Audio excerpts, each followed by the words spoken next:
look at 5.1. All right, so we tried to talk about this last Tuesday right before the review for the exam, and it was kind of a mess. So I decided to start from scratch, okay? So some of this hopefully will sound kind of familiar, and if it doesn't, that's fine as well. All right, so we're gonna look at functions, okay? And the definition that Tom gave, I really like. A function is a mathematical process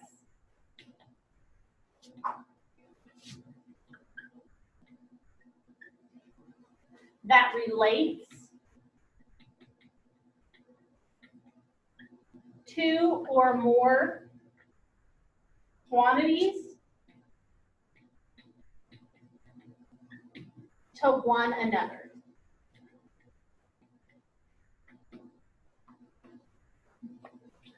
This is the working definition of function we're going to use for this class.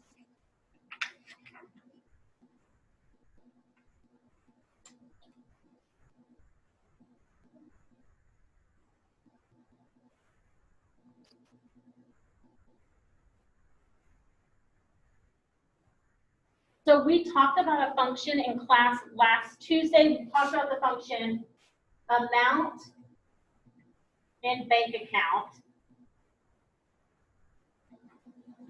is equal to 2 multiplied by the number of days plus 3. So this was a function that we talked about.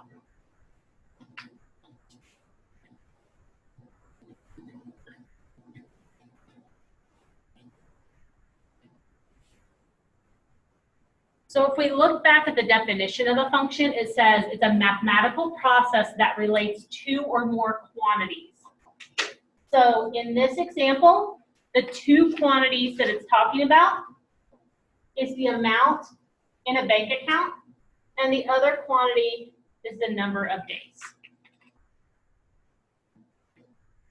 Whenever this definition uses the word quantity, they're basically saying numbers, or not numbers, spots in the function that can change. These are called variables.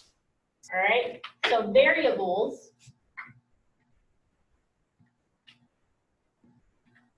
are elements of the function that can change.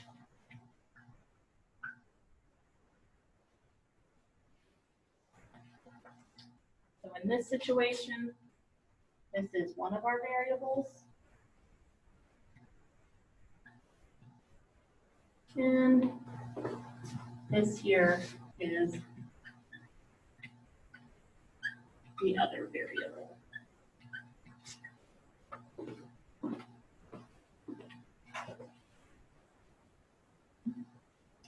A function can have as many variables as you want.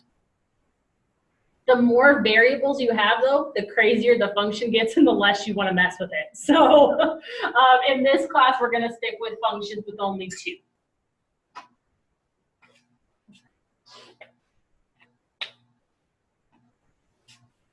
I'm going to erase this so I have room below it.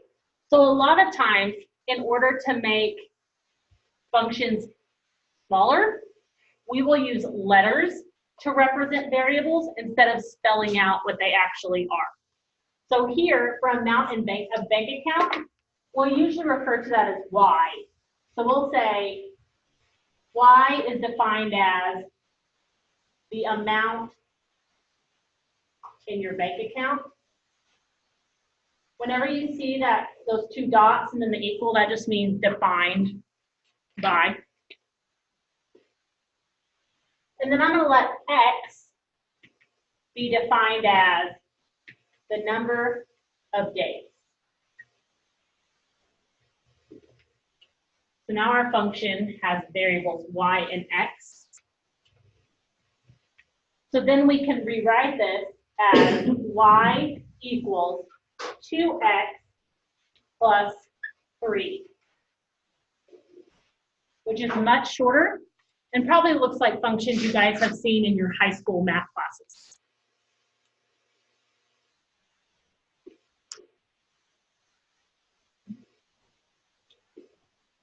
It is very common if you're given a word problem, which you will here in a minute, to take the word problem and assign different what we call unknowns or variables with letters and then write something that's really short like this.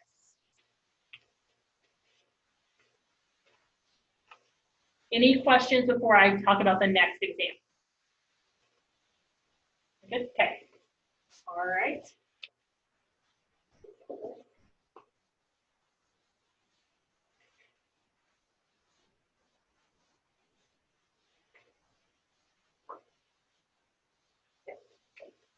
All right, so we want to, this is example 2, write the following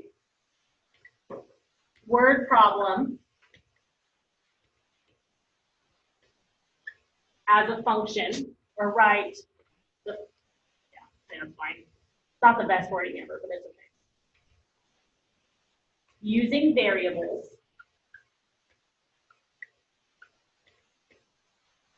and identify the independent and dependent variables.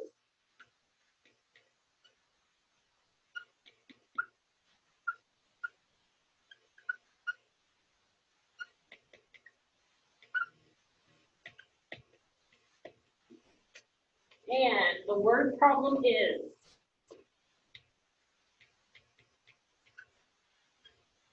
instead of reading it, I'm just going to write it up here.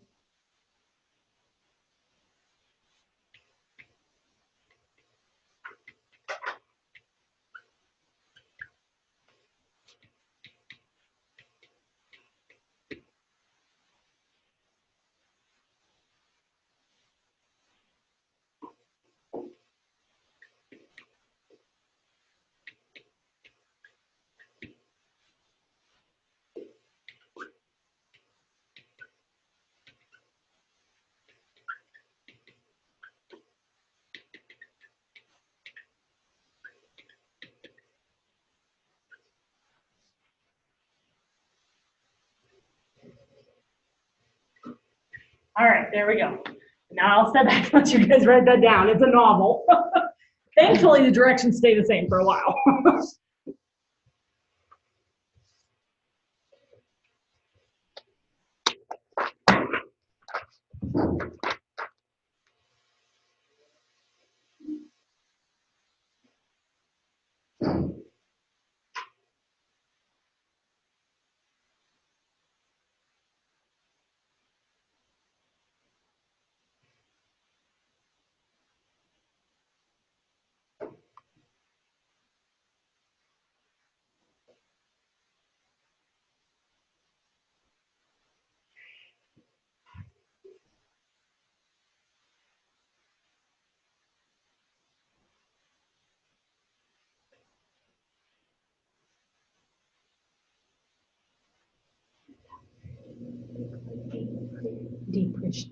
Depreciates, loses value at a rate of.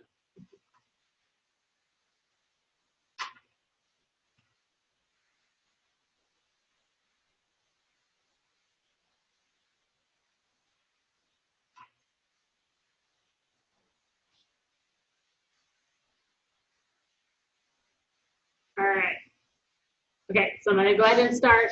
Hopefully, most of you have gotten this written down. First thing I want to mention is depreciates means loses value. Okay, so when they ask us to write a function that represents the depreciation, they're wanting us to write a value that shows how much value the car loses per year. Okay, because it says here it has an initial value of $19,500 and it depreciates at $12,000 per year. All right, so how we want to, whenever you have an amount and you want to say how that amount changes, usually what ends up happening is you have that amount, you like add or subtract something. Since we're talking about it losing value here, we're going to subtract, okay? So it says here our initial value is $19,500. But each year it loses 1,200. So let's take a little chart up here. So year one, we know that it loses 1,200 in value. All right. So that means minus 1,200, which gives us what? 1,830. Okay. Year two. So if we have 2 years and it loses 1,200 a year, that means after 2 years, it's lost 2,400. So that means the value, I'll put Y1, Y2. That means the value after 2 years is 19,500 minus 24, which is what? 17,100. And then for year three, 3,600. Then we have Y3 is 19,500 minus 36, which equals something. Someone with a calculator. I'm horrible at mental math. What's 19,500 minus 3,600? How much? I think 15,900.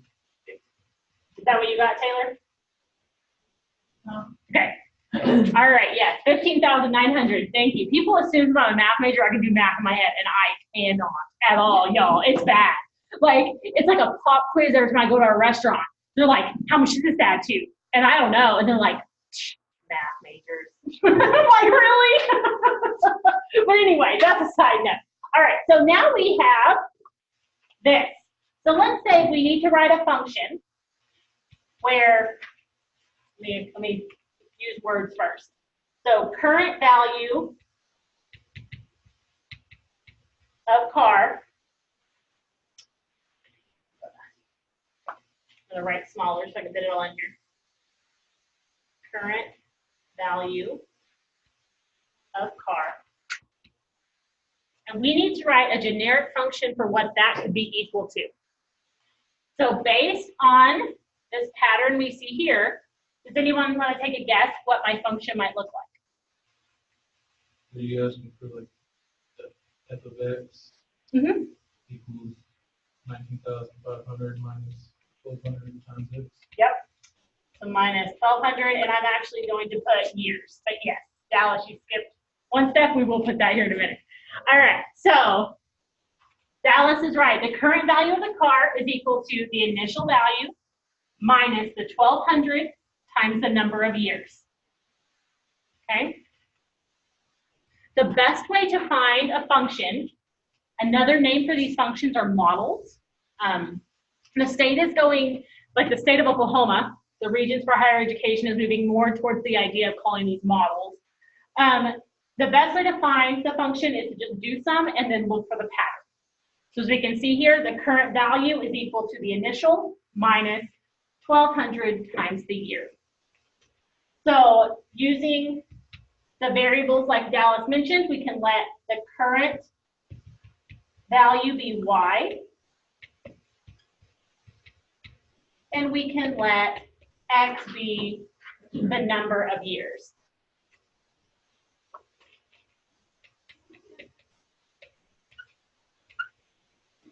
And so that gives us y equals 19,500 minus 1,200 x.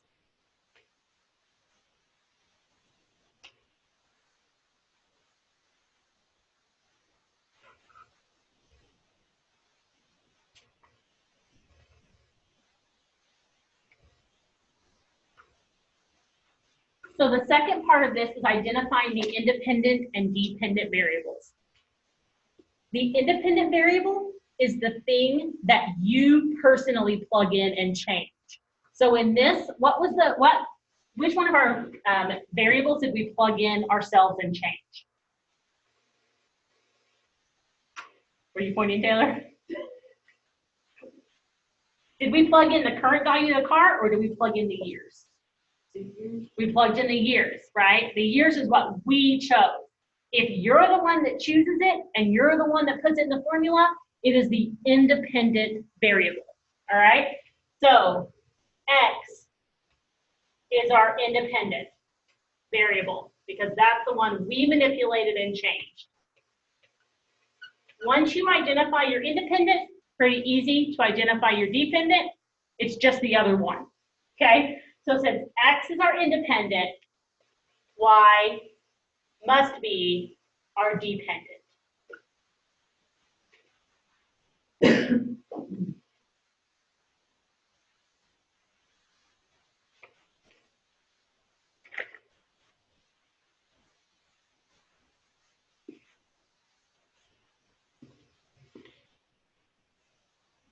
I'm not erasing the word, don't worry, I'm just erasing the problem number. The problem, so I can write the next one up.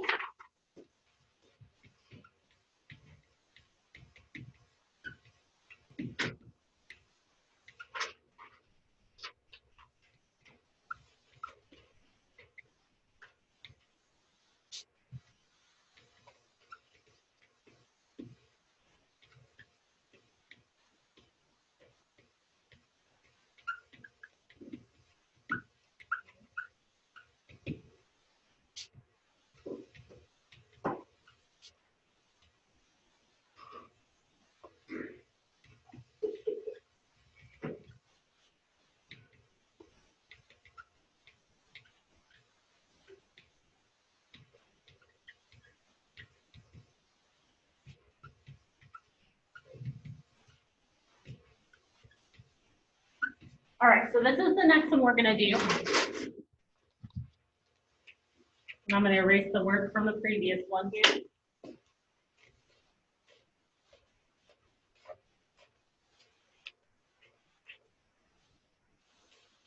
Does anyone need this part before I erase it? You good? Okay.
All right, okay. So here, as you can see, because you guys can read, cost $35 plus 25 cents per mile driven. For those of you guys who have rented a car before, is that realistic? No, Summer says no. Is it more or less expensive? Or is it a lot more? Okay. Well, apparently the book was written in like 1940 when everything was way cheaper. Okay, all right, but assuming this is correct, let's go ahead and calculate the cost if we drive 1 mile. All right, so I'm gonna go do the first couple for you and then you guys can finish the rest. So if we drive 1 mile, we know that we have to pay $35 plus 25 cents per mile, but we only have one.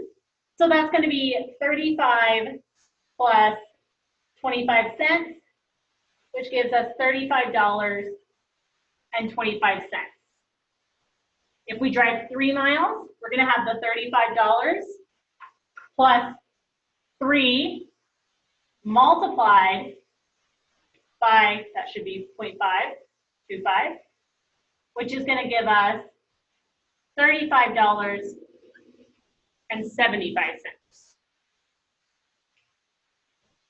If the 25 cents throws you off, think about it in quarters. If you have 3 quarters, then you have 75 cents.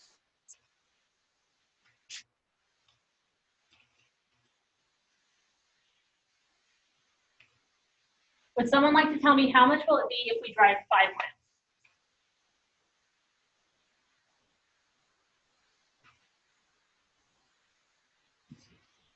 miles? $36.25. That's right.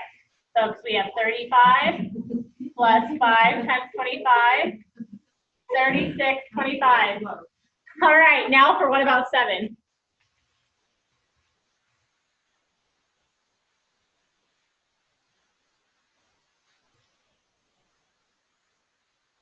3675. 3675? Yep. That's right, 3675.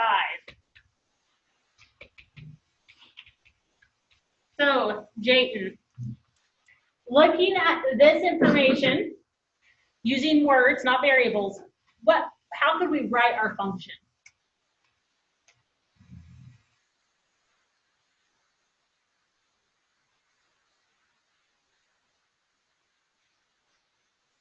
You can think for a minute, that's fine.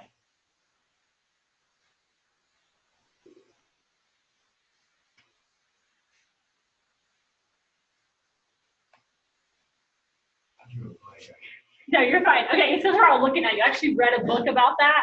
When people are staring at you, your like working memory stops going or something, which as a teacher I can attest to. There's been times I'm like, we're gonna just pause. All right, so Jay, let's talk through this.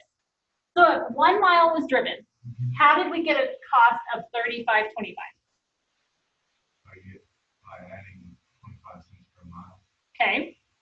So, and then what about to get 3 miles? How did we get that? You added. I did it by quarters, so. You did by quarters, that's fine. You basically just added how you add quarters. So you had 35, 25, you just said. And the same goes for the rest to get the same answer. So if I had to do it the other way, it'd be 35 plus effort and time. That different ways. That's right, you're right. Yes, so that would be our function, right? We take 35, like Dayton said, we add it to 25 cents, and we multiply that by the number of miles. And when we do that, that gives us our total cost.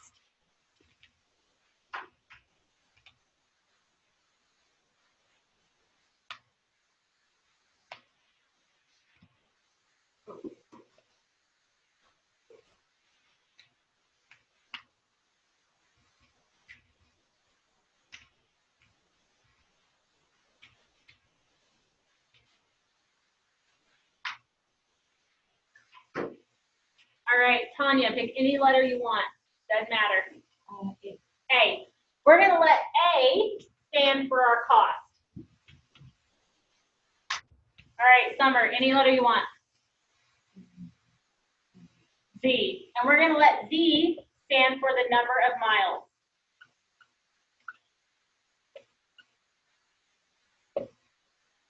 All right, so Rebecca, if A stands for cost and Z stands for number of miles, how could we rewrite this using only variables?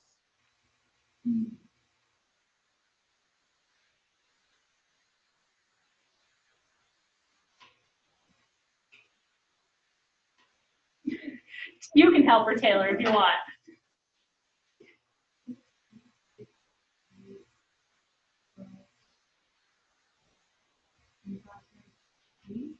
Okay, super close.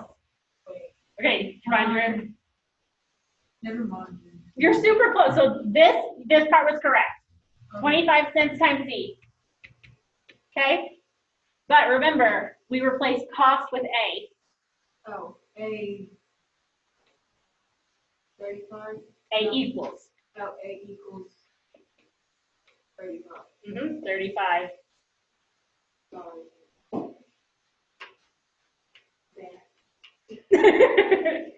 All right, so remember, when you're going from words to variables, all you have to do is replace the word with the variable. So your cost, we replace with A, and number of miles, we replace with Z. Yeah. Okay. Okay.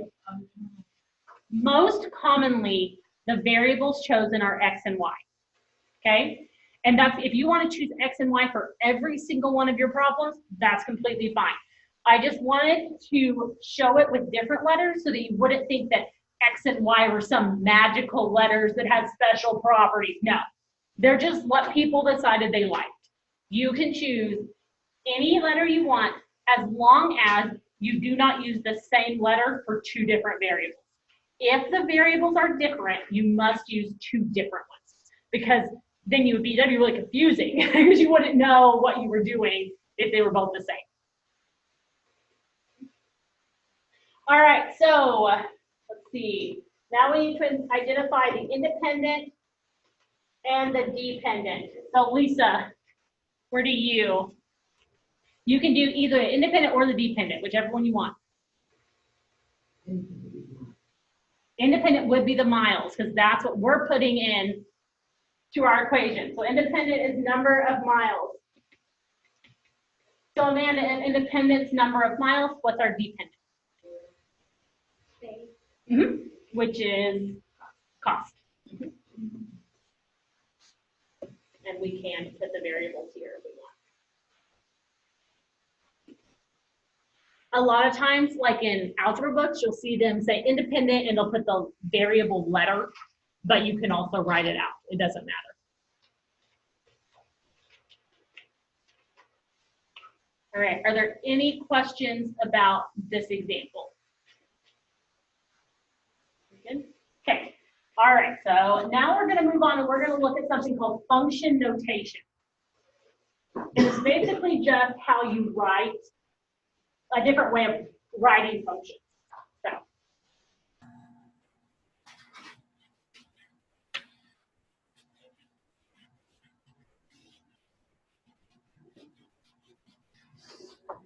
All right, so let's look at this function. So this is example 3. So consider the function y equals 2x squared plus 4.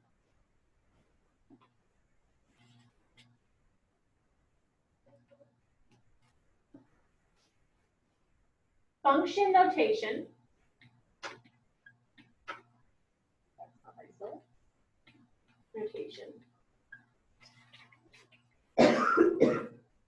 Is where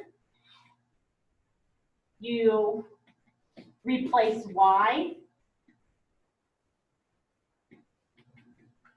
or, sorry y'all, that replace the dependent variable, because it's not always y, the dependent variable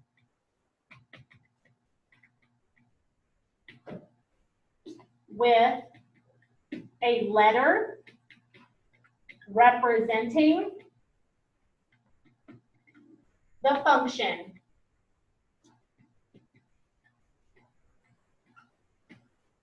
and parentheses with the independent variable inside.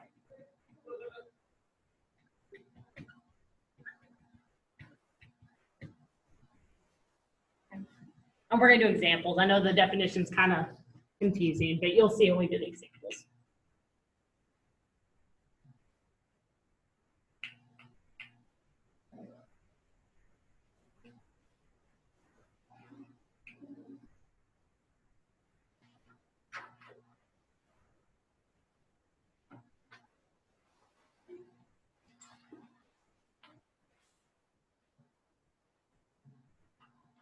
All right, so for this class, generally, our functions are independent variable is going to be what's inside, and it's going to be the x. What I got from your book, and I'll double check this on the homework, but what I got from your book is they keep x as the dependent.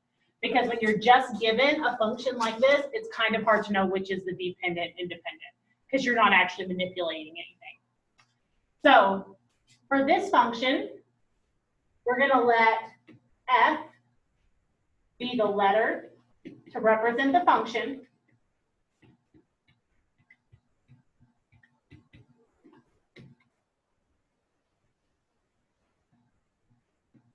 So this function here, y equals 2x squared plus 4, can be written as f of x equals 2x squared plus 4.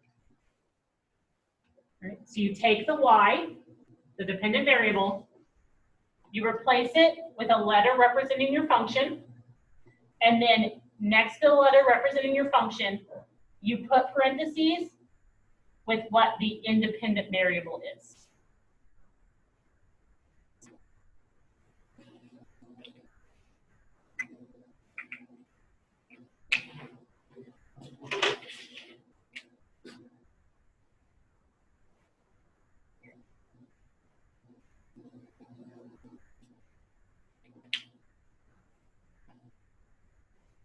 The letter F is not magic. The letter, calling your function f of x is no better than calling it g of x or k of x. F of x is kind of like x and y. It's just something that people normally use, but there's nothing special about it other than it's socially acceptable in mathematician circles, okay? So let's look at just a couple more. Let's say we wanted to write, I'll squeeze it in over here. Write y equals the square root of the quantity 4x cubed plus 3. We wanted to write that in function notation.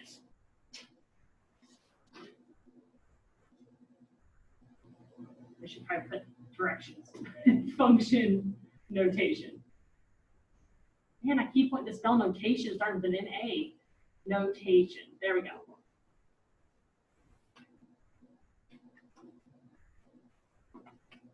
So all we have to do is take the y and replace it with a letter that indicates the function. So for this one, I'm going to choose G. And in parentheses, I'm going to put my independent variable, which is x. And then you just leave the rest of the function exactly the same.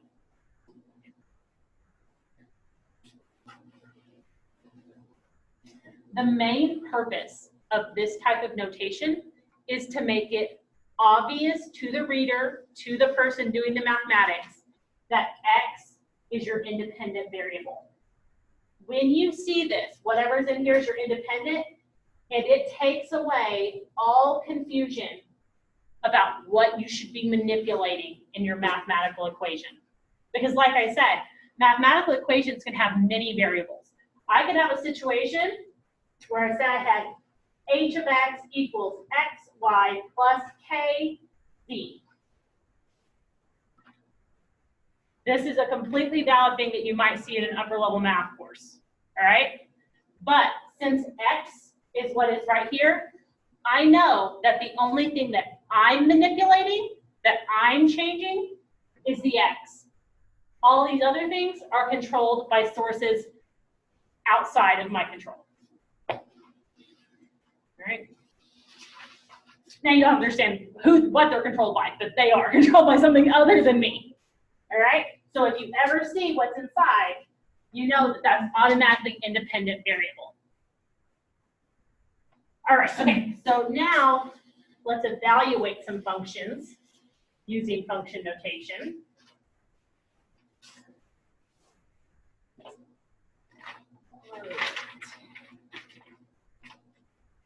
We want to evaluate f of 3 for f of x equals 2x minus 5.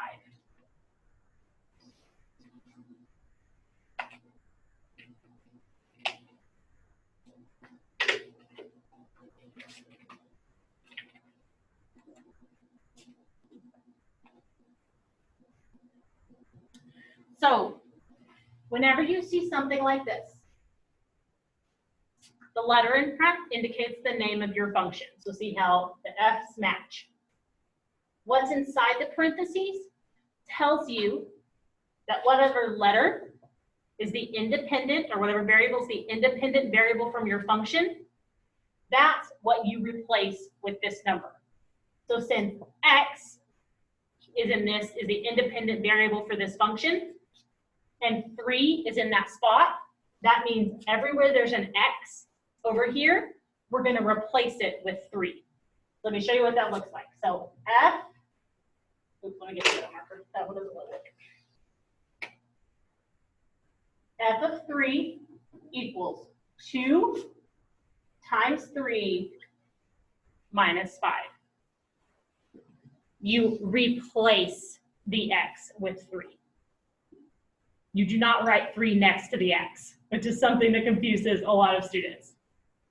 So now we have 2 times 3 So let me continue writing it. 2 times 3 is 6, minus 5. So our function at 3 is 1.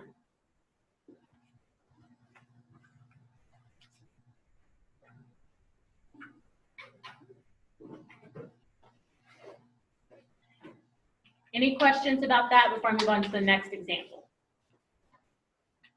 Okay, all right, so look, we want to find, let's see, I'll squeeze it in right here.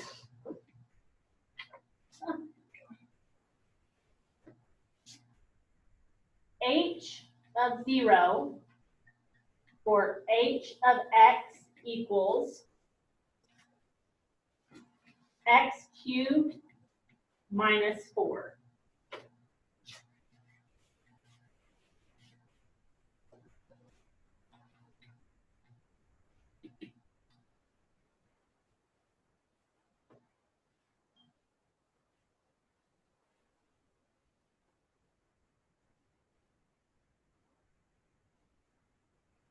All right, Dallas, I think we're to you.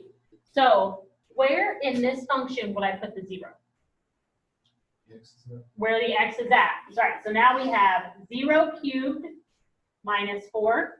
And we know 0 to any power is still 0. Other than 0 to the 0, that might be 1. But they're not going to have any like that, and I don't really know. So that's the bad thing. Whenever you're like, when you have like this random math knowledge, because you're like, you say something, you're like, well, maybe there's an exception. No, not for this class, okay? 0 to any power is 0, okay? So then we have 0 minus 4 equals negative 4.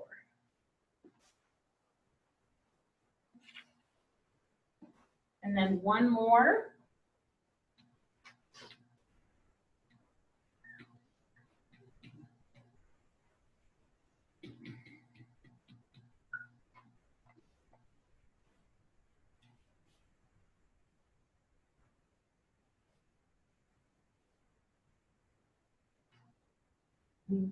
It is you. Okay,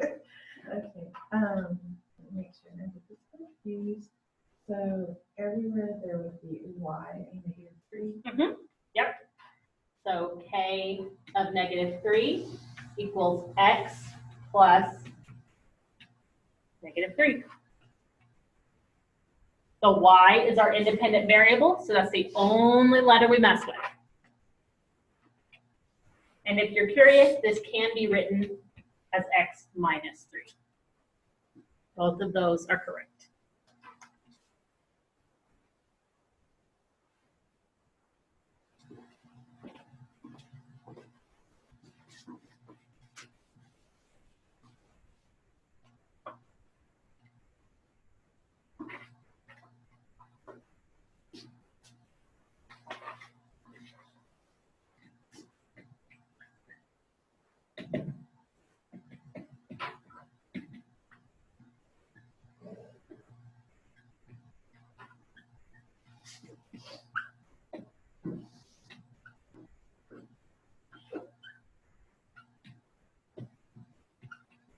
All right, so now we're going to talk for a minute about the domain. We talked a little bit about this on Tuesday, but I want to go over it again.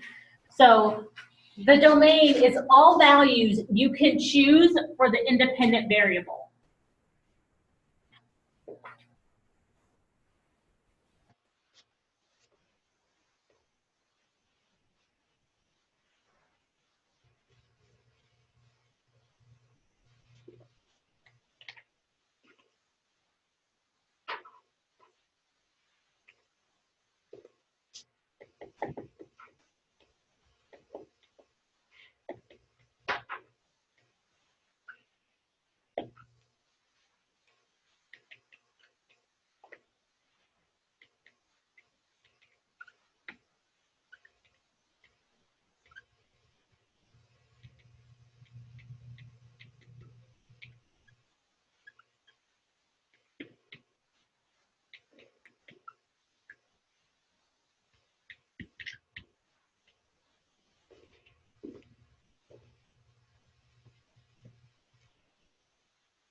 All right, so Summer, what is our independent variable? The number of days, right? So number of days is our independent variable. All right, so the domain is the valid numbers for our independent, which in this case is number of days.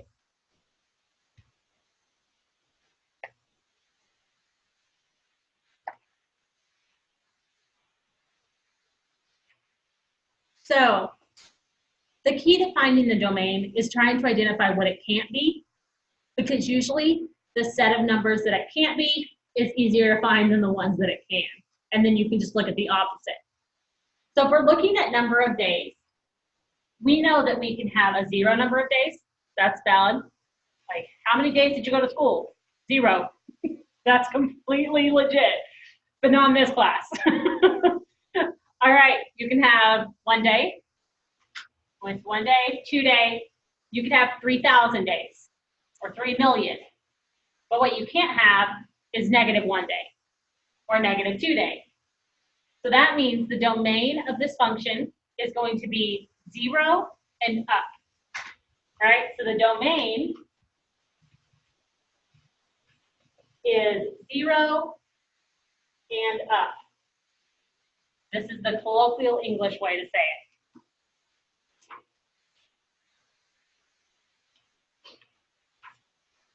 Another way to say it is number of days is greater than or equal to 0. You can say that as well. A lot of times domain is abbreviated with a D. So they'll say, like a script D, which I can't really do very well. Domain of your function, I'll just call it after that, is that.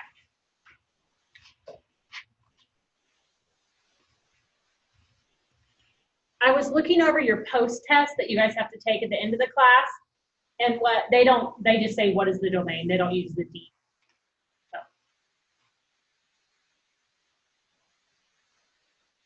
All right, so then let's look at the second example for the domain. What if we have the function that we decided on for the car?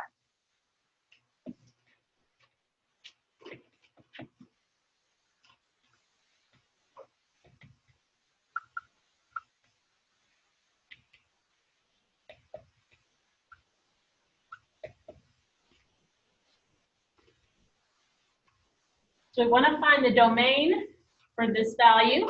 That's 19,500 minus 1,200 times the number of years equals the current value. All right, let's see, Amanda. What do you think the domain might be?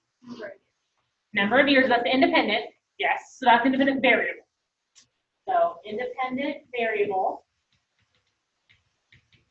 is number of years. The domain are the numbers, is a set of numbers that are allowed to plug in. So what numbers do you think we could plug in there? The number of years. So what are those? Positive, negative, decimal, fraction? Mm-hmm. Right, be positive, not negative. Could we plug in 0? Yes, right? So basically it has the same domain as this one, 0 and up. So for this one, our domain is 0 and up, or you could say number of years is greater than or equal to 0.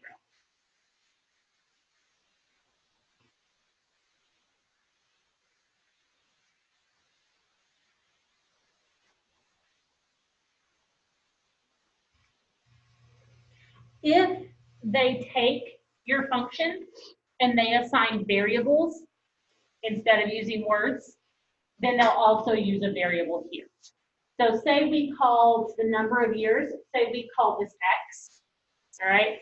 If we were to call that X, they would write this as x is greater than or equal to 0. So if x is defined to be the number of years, then x is greater than or equal to 0.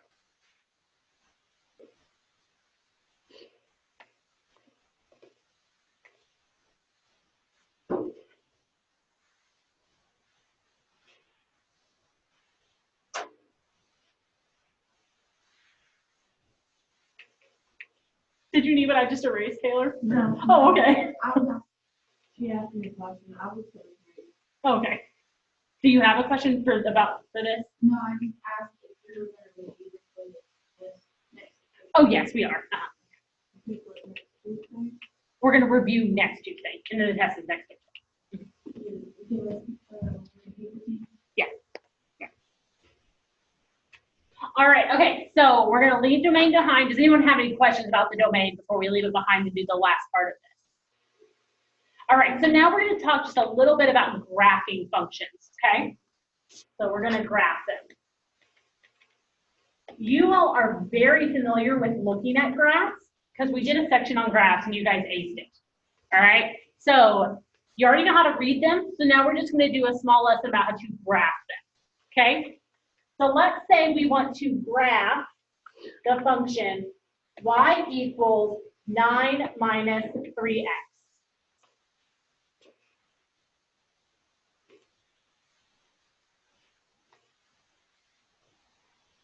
Whenever you graph functions, the most common way to graph them is on something called the Cartesian coordinate plane.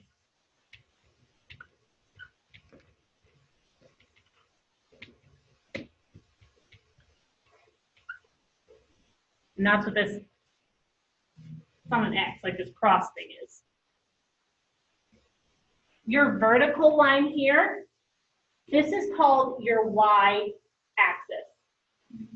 And your horizontal line here, this is called your x-axis. The fact that functions are graphed on a coordinate plane like this with an x and y axis, that's the reason x and y are the most common variables chosen, because it already corresponds with the Cartesian coordinate plane. And these letters are magical for this one. You don't want to go messing with them. You can. There are situations where you can, but you don't want to if you don't have to. Things get real confusing at that point. All right, so how you do this is in order to graph this, you make yourself a table, which I'm going to put over here.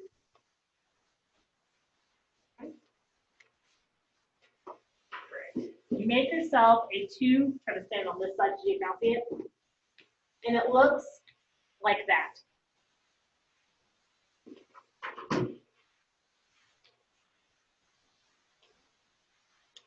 Then you can pick any numbers you want for x. For the example, I chose -2, -1, 0, 1, and 2. X in this situation is our independent variable. So in order to find y, we're going to take our x value and plug it in for x on our function. So what that looks like is y, for if x is -2, y is 9 minus 3 times -2. And then I'm going to go ahead and fill these in here.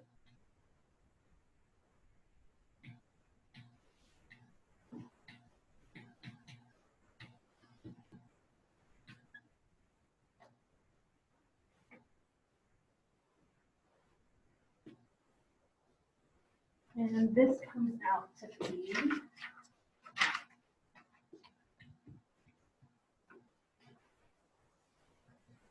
that's hold on, turn it backwards.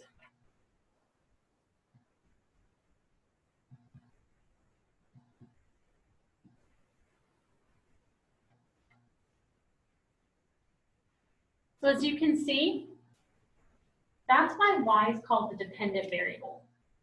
Because whatever x is determines what y is. So it is dependent upon x. It doesn't know who it is without x. Like a clingy boyfriend or girlfriend, okay? Like, it's codependent. All right? It does not know who it is without x.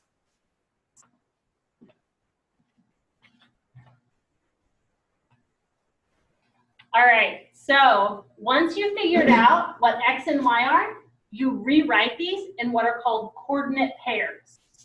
All right, coordinate pairs.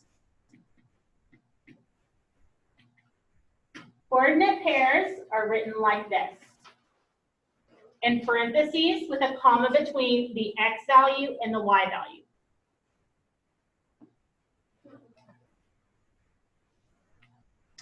So our coordinate pairs based on our table. So based on table, our coordinate pairs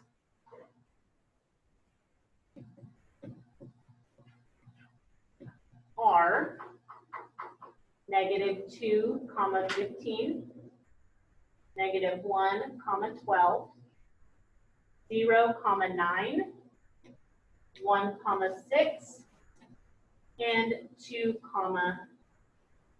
3. All I did is take the x and the y off of our chart and put them in the correct format. It's just a format change. Yeah.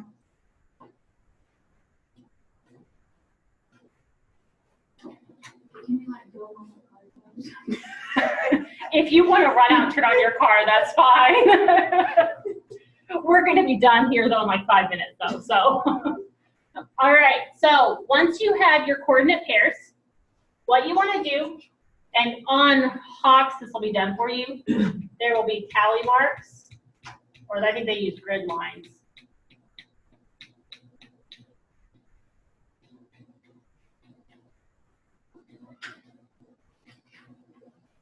These work just like number lines.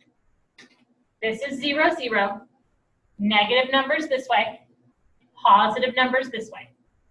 Negative numbers down. Positive numbers up. All right, I'm going to label a few here in case it's been a while since you've seen this.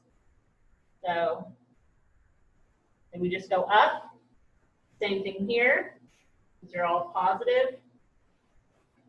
Then over here, these are negative.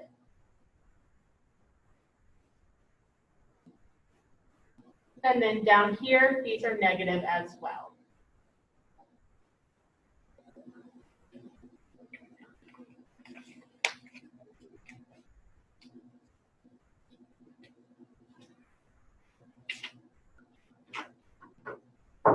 In order to plot our point, we look at our x and we go to that number on our x-axis.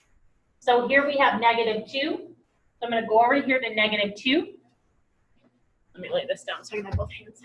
I'm going to go over here to -2.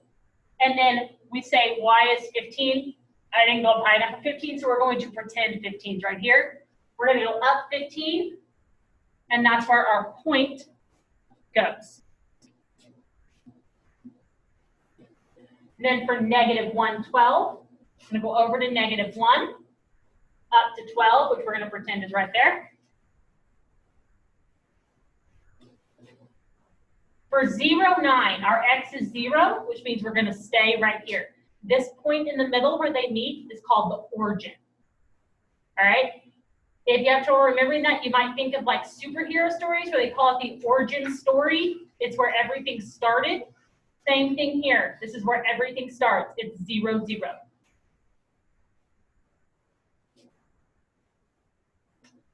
So 0, 9 is going to be somewhere, what do we call this 0, 9 right here?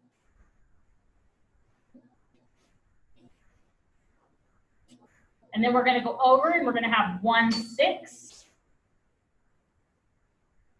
And then over +2, up 3.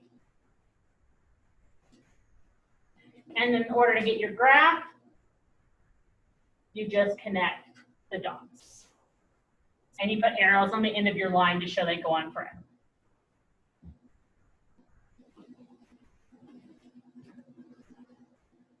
if my graph was correct, this would be a straight line.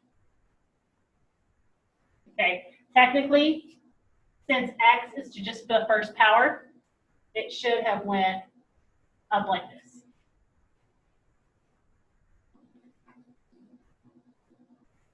Any questions about if you're given a function, because this is on your homework, if you're given a function, how to plot the points, convert it to ordered pairs, and then put them on the Cartesian coordinate plane? Yes. I don't get it, chapter 15. This one right here? Yeah.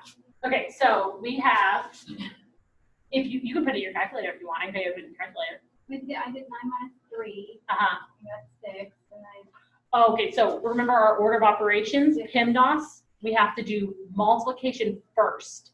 So here we have -3 times -2, which is a +6. So this becomes 9 plus 6. even though it's 7 minus. Even though, always do, let me erase this here. Okay, so I'm gonna rewrite this over here. 9 minus 3, -2. So you can do it like this. Another way you could do it is you could say, okay, what's 3 times -2, which is -6. We have 9 minus -6, Which makes it positive. which makes it positive. So you get 9 plus 6. Any other questions? All right, well, you guys have a good evening, and I will see you on Thursday.